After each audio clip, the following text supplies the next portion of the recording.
유튜브 86번가 정광우 대표 나오셨습니다. 대표님 어서 오세요. 안녕하세요. 네. 네. 그래서 제가 잠시 제 얘기 많이 했는데 뭐 어제 다른 얘기도 있지만 BOJ 얘기 좀 네. 어떻게 보셨는지 한번 해주시죠. 뭐 어제 굉장히 놀라는 뉴스였잖아요. 네, 그렇습니다. 일단 시기적으로 봤었을 때 예상한 그런 분들이 좀 투자자들이 적었지 않느냐. 네. 그러다 보니 뭐 엔화가 뭐 4% 이렇게까지 네. 움직이는 것은 네. 상당히 놀라운 일이었다라고 네. 생각이 되는데요. 일단 기본적으로는 구로다 총재의 캐릭터 자체가 네. 굉장히 완화적으로 가 있는 그런 캐릭터인데 네. 그럼에도 불구하고 이번에 이렇게 전격적인 조치가 나왔다라는 점 같아요. 제가 생각을 할 때에는 앞서 말씀해 주신 것에 좀 이어가지고서 네. 이야기를 드리면은 아무래도 11월 정도부터 해가지고 엔화는 확실히 강세 요인이 존재했다라고 생각을 네. 합니다. 이번 조치가 없었어도. 왜냐하면은 그 일본이 다른 나라들하고는 다르게 소비자 물가가 좀 낮았었어요. 네. 그런데 그 낮은 요인이 정말로 일본이 디플레적이어서라기보다는 통신비 인하가 들어간 것이 굉장히 컸었거든요.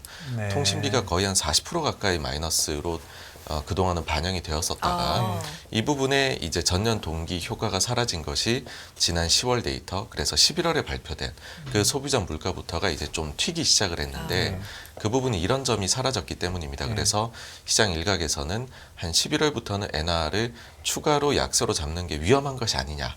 수입 물가 올라가니까. 예. 그 다음에 또 말씀해 주신 대로 또 수입 물가도 이제 네, 계속 예. 올라가는 예. 측면도 분명히 있었고요. 예. 그리고 또 한 가지를 보게 되면은 일본의 경우에 이번에 원래 일본이 이런 좀 글로벌이 휘청되는 상황이 오면은 경상수지나 이런 부분이 잘 유지가 됐었거든요. 근데 이번에는 좀 그렇지가 못했었습니다. 네. 아무래도 무역 쪽에서 좀 손실이 우리나 네. 뭐 이런 데들 마찬가지로 네. 중국 쪽이 좋지 않다 보니까 네. 그런 영향을 받았었었는데 근데 그와 더불어서 일본은 서비스 쪽도 좋지가 않았었습니다. 네. 그 아베노믹스 이후에 여행이 많이 이제 증가를 했었잖아요. 네. 근데 그 부분이 코로나 때문에 완전히 막혀서 네. 서비스 수지도 상당히 나빠졌었는데 최근에 보시면 일본 여행 가신다는 분들도 많고 예, 예. 해서 맞습니다. 이쪽이 개선이 이제 10월 11일부터 나타나기 시작을 네. 이제 한 것이죠. 그래서 일본이 추가적으로 약세로 에는 가기가 어렵다면 그렇다라고 하면 방향을 돌릴 텐데 앞서 말씀해 주신 대로 특징이 일본은 한 번 또 방향을 되돌리면 강하게 되돌리거든요. 그래서 여기에 무슨 조치가 혹시나 또 나오는 것이 아닌가 했는데 저는 개입일 거라고 생각했는데 외환 개입. 네네. 뭐 다른 방법을 썼네요. 네, 근데 이게 나왔는데 왜 지금 시기일까에 대해서는 저는 네. 한 가지 생각이 구로다 이 총재 임기가 얼마 남지가 않았습니다. 내년 3월, 4월인가요? 예, 3월 이제 4월 초에 이제 네. 완전히 끝이 나게 되는데 네. 보통의 이런 중앙은행장들이 본인의 임기가 끝날 때쯤에는 일종의 평판 세탁을 하는 경우들을 좀 봤던 것 같아요. 평판을 세탁하는 세탁? 예. 가장 이제 그 예로 최근에 예로 들자면은 벤 버냉키였지 않느냐라는 것이고요. 버냉키는 완전히 헬리콥터 벤이었어요. 예. 계속 돈을 살포하는 그런 이미지를 가지고 있었는데 본인의 임기가 다 끝나는 시점인 13년도 12월 달 이제 2달 뒤면 옐런한테 넘겨줘야 되는데 그 회의에서 테이퍼링을 굳이 결정을 하고 나갔거든요. 그러니까 반대로 한 거죠? 네, 그렇습니다. 그러니까 나 원래 그런 사람 아니야. 이렇게 하고 반대로 한 네, 거예요. 자기는 굉장히 균형이 잡혀 있는 균형 사람이다. 있는 사람이야. 예, 그런 그렇게. 이미지를 중앙은행장들은 가지고 싶어 하시는 것 같아요. 네. 그러다가 원래 완화적인 사람이니까 이번에 거꾸로 네, 네. 나는 균형 잡힌 사람이야. 이렇게. 네. 근데 그렇다라고 해서 뭐 본인의 소신인 제로금리가 없어진 것도 아니고 네. 그것은 지키면서 일종의 이제 그 방향성은 제시를 한 거죠. 네. 더 이상의 완화는 아니고 좀 긴축적으로 일본도 나아갈 수 있다. 네. 그래서 그런 종류의 일환이지 않나였었고 네. 정치적인 압박도 그래서 좀 들어왔던 것 같아요. 그러니까는 후임이 이제 누가 될 거냐부터 해가지고 사실 아베노믹스가 되면서부터 우리가 2%의 물가를 반드시 이제 이뤄내야 된다. 이런 목표가 생겨난 건데 그 목표를 굳이 지켜야 되느냐라는 말도 일본 내에선 최근에 뭐 정책 개선 나왔었던 것 같거든요. 그러다 보니까는 구로다 총재 입장에서도 뭐 본인이 그런 좀 평판에 대한 것도 있을 것이고 그 다음에는 외부적으로 들어오는 압박 같은 것들도 결국은 고려된 부분이 아닌가라고 생각이 됩니다. 그렇지만 뭐 이 정도의 결정을 총재 혼자 할 수 있는 건 아닌 것 같고 그러다 보면 일본 BOJ도 어느 정도는 뭐 독립돼 있겠죠, 당연히. 그러니까 이런 일이 벌어졌다. 네. 네, 그래서 사실은 이 영향이 어떨 것인가가 예. 중요할 텐데 그 뭐 한 세 가지 정도는 안 좋게 보시는 것 같아요. 세 가지 부분에서. 네. 첫째는 앞서도 말씀해주신 엔캐리 트레이드에서는 일부 좀 되감김이 있을 예. 것이다. 그리고 두 번째의 경우에는 결국에는 이 부분이 뭐 알 수 없는 그런 변동성을 만들어내는 것 같아요. 예. 그러다 보니까 불확실성. 최근에 예. 네네 예. 이 불확실성이 좀 시장을 장악하고 있는데 네. 여기에 좀 안 좋은 영향 있을 것이고 마지막으로는 어쨌든 금리의 영향이 그 일본이 기준점이라고 생각을 했을 것이거든요.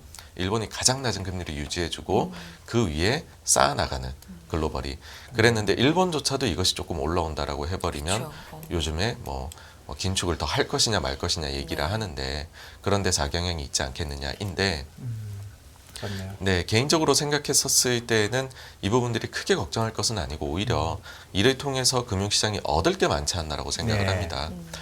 왜 그러냐 하면은 일본이 이렇게 올라가 봤자 사실 폭이 작습니다. 그렇죠. 네, 굉장히 이게 네. 제한되는 폭이다라는 것이고요. 그 다음에 두 번째는 엔캐리 트레이드가 사실 좀 많이 줄었었어요. 네. 왜냐하면 오히려 그 반대가 늘어났던 것이 네. 엔화가 과연 지금의 남들은 모두 다 긴축을 하는데 혼자서 완화책을 펼치는 저 YCC를 펼치면 네. 엔화 가치 유지가 가능하겠냐. 네. 엔화의 엄청난 약세 그에 따라 가지고서 미국 국채를 매도를 해야 되는 것 아니냐. 네.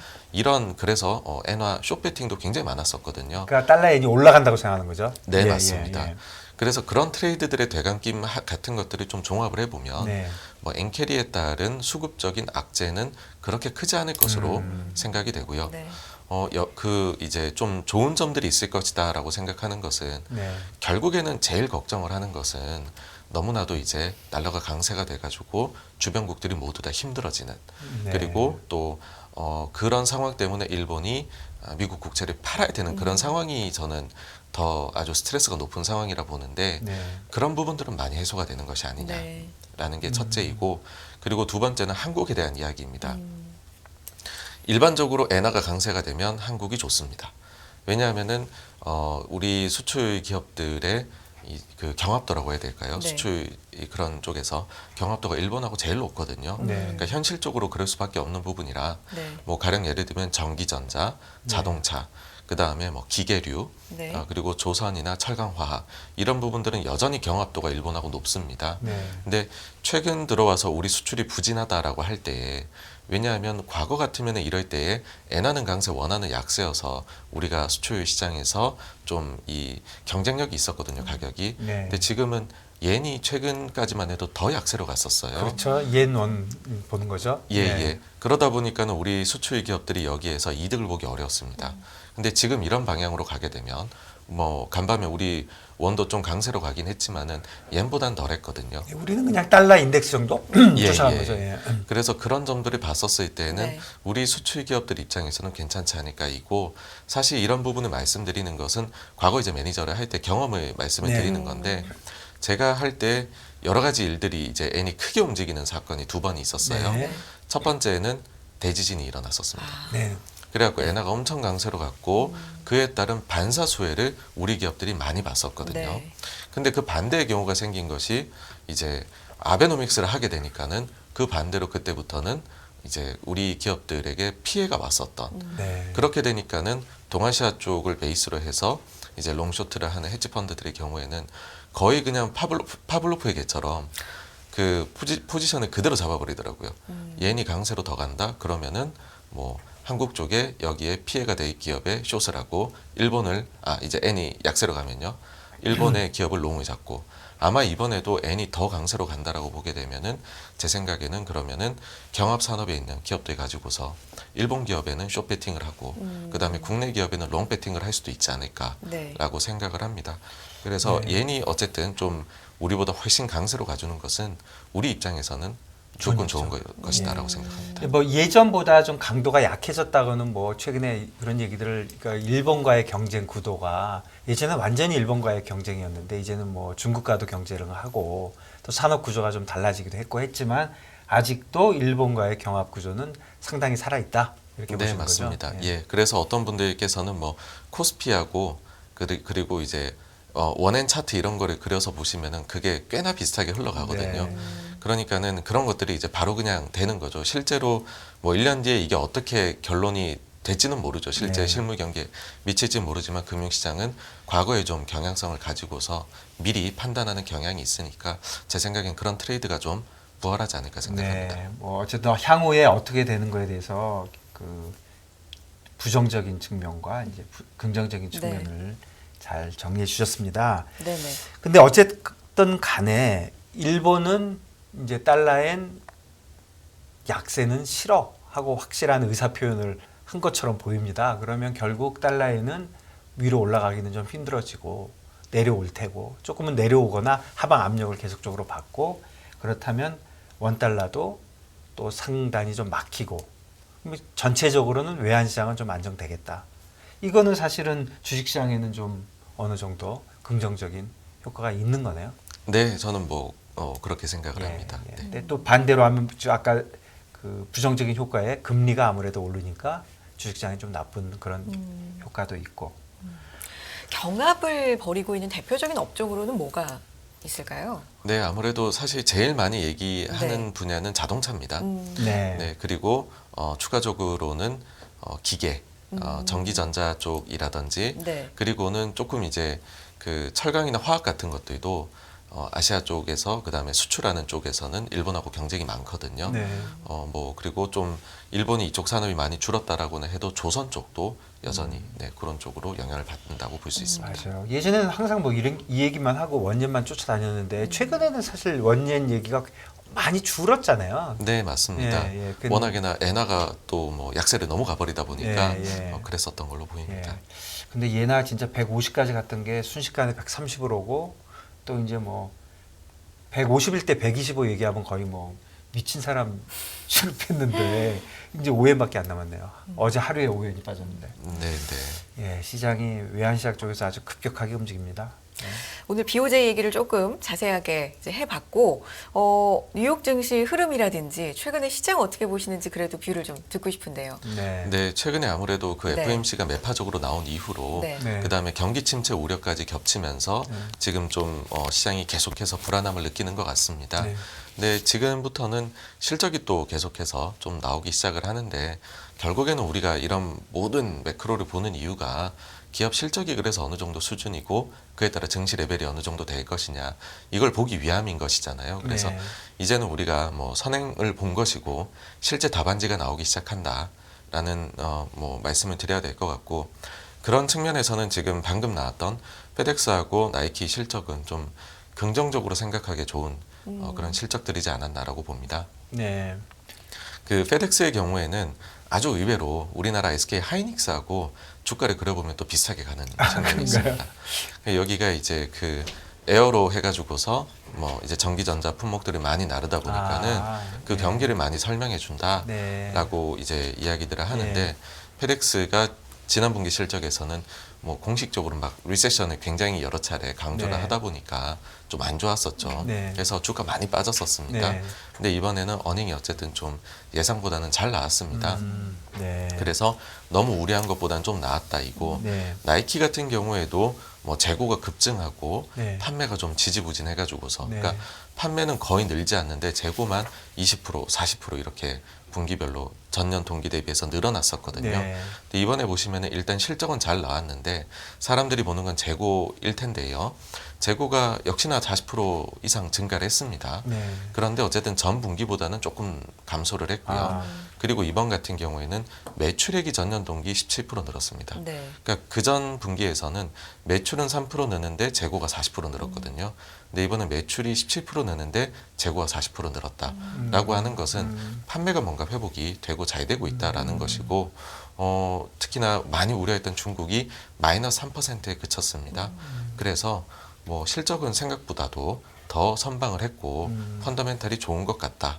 네. 그렇게 되니까는 뭐 시간에서 지금 10% 이상 네. 상승을 하는 것 같아요. 네. 그래서 지금부터는 기업 실적들은 잘 나올수록 좋다라고 생각을 하고요. 네, 무조건 그런 것 같아요, 이제는. 예, 예. 그래야지만이 증시가 예. 버틸 수 예. 있다 이고 이 부분에서 조금 더 말씀드리면은 시장에서는 내년도 230 정도를 보고 있습니다. 실적 이제 S&P 500의 주당 순이익에 대해 가지고서요. 네. 그런데 약세론을 보시는 분들은 200 네. 그리고 지금 엄청난 스타가 대신 이제 마이클 윌슨 같은 경우에는 네네. 180까지 보고 있거든요. 네. 그래서 실적이 예상보다 이렇게 계속 잘 나오게 되면 아마도 실적이 내년에 그만큼 고꾸라진다는 예상이 줄어들게 될 테고 그만큼씩 제 생각에는 주가가 올라가지 않을까라고 봅니다. 그래서 실적이 잘 나오는 것이 무조건 중요하다고 봅니다. 네, 그러면 지금 시장 프라이싱은 230 정도에 맞춰져 있다? 아니면 그것도 더 좀 낮게 돼 있다? 네, 시장 예상은 네. 230인데 이것은 개별 기업을 보시는 분들이 예, 예상이 예, 합인데 예. 매크로를 보시는 분들은 200쪽에 가까우신 그렇죠. 것 그런 것 같고 같죠. 예, 그리고 그러면 여기서 크래시를 보신 분들은 180을 네. 네네, 보신 것 그러면 같습니다. 기본적으로 앞으로 실적이 예상대로 230 정도만 나와도 뭐 주식시장은 환호할 것이다 이렇게 봐야 되겠네요. 네네. 그리고 여기서 약간 한 발 빼는 게 저는 느껴졌던 게 똑같이 곰 진영에서 쌍두마차였던 이제 BOA의 하트넷 같은 경우에 네. 만약에 1분기까지 네. 중국이 너무 나쁘지 않고 네. 그 다음에 이제 수요가 생각보다 괜찮다라고 하면은 가정을 깔았어요. 그러면은 어닝 예상치가 1분기까지는 220에서 230이 유지될 수도 있다라고 이야기를 최근에는 하더라고요. 네. 그러니까는 이제 이익이 중국에 생각보다 달려있다. 괜찮을 수 뭐. 예, 있다라는 이야기를 한 거다라고 저는 봐요. 그래서 예. 이익이 하여튼 좋아야 됩니다. 야, 한 발 뺐네요. 뭐 네. 다른 은근히 딴 얘기를 하긴 했지만. 네. 그래서 기업이 이제는 뭐 굿뉴스가 그냥 굿뉴스고 실적은 네, 네. 당연히 좋은 거고 경기가 좋아지는 뉴스도 좋게 받아들일 가능성이 많고 진짜 느낌은 진짜 페드 얘기하고는 전혀 관계없이 시장은 뭐 무조건 내년에 금리 인하다 이렇게 보고 있는 것 같네요. 네, 지금은 네. 뭐 분위기가 확실히 네. 사실 이제 긴축이 거의 끝에 와갈 때에 네. 이렇게 감론을박이 많은데 네. 아주 그런 이제 과거에도 나타났던 네. 모습이 이번에도 반복되는 것 같습니다. 우리 대표님이 저번에 그 침체는 이미 시작됐다면 저점은 이미 지나간 것이다 그렇게 얘기해 주셨죠? 네, 맞습니다. 네, 네. 만약에 온다면 저는 얕을 것이다라고 네. 보고 그렇다라고 한다면은 이미 우리가 와 있다. 들어가서 예, 저점을 본 것이 아닌가. 예. 저는 뭐 그런 침체 생각을 하고 전에는 있습니다. 항상 저점은 침체 전에 오니까 이미 들어가 있다면 벌써 지나간 것이 아니라. 지나갔다. 그런 의견으로 봐주셨죠. 그리고 이제부터는 기업 실적이 무조건 네. 잘 나오는 게 네, 좋다. 기업 맞습니다. 실적 네. 어떻게 되는지 계속 앞으로 쭉 봐야 될 것 같습니다. 네. 자, 86번가 정광우 대표와 함께했습니다. 대표님 고맙습니다. 감사합니다. 감사합니다.